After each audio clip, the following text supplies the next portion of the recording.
In a world where ordinary people drink ordinary coffee and live ordinary lives. Oh, what is this? Seems Stick Figure Man's family's been taken.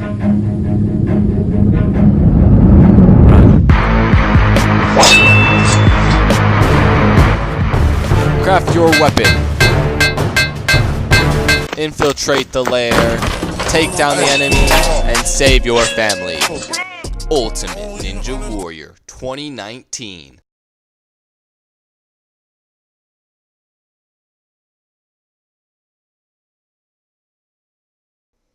So the overview of the story is that you're a stick figure man who is living an ordinary life with your family, your wife and your kid.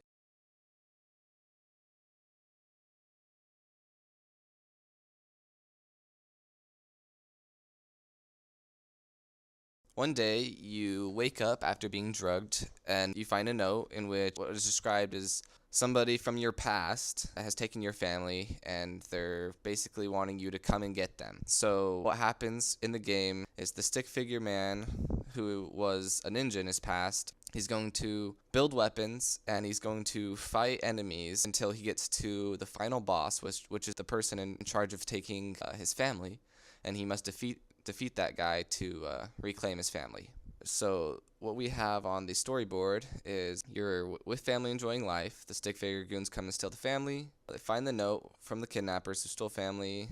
The flashback to where it shows where he was the ninja. You build your weapons. You kick in the door, which starts the phases of going through the bosses and the different enemies. And then you get your family. You finally get your family, and then credits, of course. So the reason why we chose to do this character, Stick Figure Ninja, is because it's a fairly simple concept to animate. And the reason why we chose to animate rather than do a lot of filming is because I myself and my partner Zach has had experience in recording ourselves, and we both know that we're not good at acting, so it'd be the best for our project if we just did an animation. So we went through many hours of working with different software. First of all, we used an animation software called Pivot Animator, and it allowed us to animate our stick figure and the scenes. It allowed us to put in backgrounds and sprites and alter those in different ways. And when we pulled all those together, with some audio clip we found from the web, we were able to make our animation. So the camera angles and the movement. One point that the camera angle changes is when he's waking up. The viewpoint is from his point of view, his eyes opening. It's from his own point of view. Then it's back to the just frontal camera view. So here is another point of view.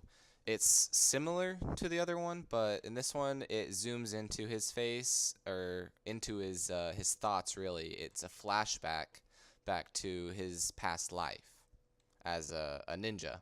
As for movement of the camera and angles and stuff like that, there wasn't a whole lot of variation in actual camera movement, but we had a lot of movement went into the animations of the character, which was pretty difficult. But besides that, the actual camera movement stayed mostly the same.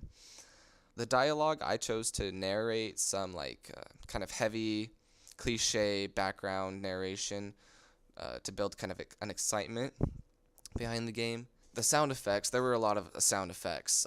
It just kind of helps build upon the idea of the concept of the game, and the fact that it's like really animated and cartoony-ish, and so there's a lot of just really cliche, cartoony-ish kind of noises and sound effects in it.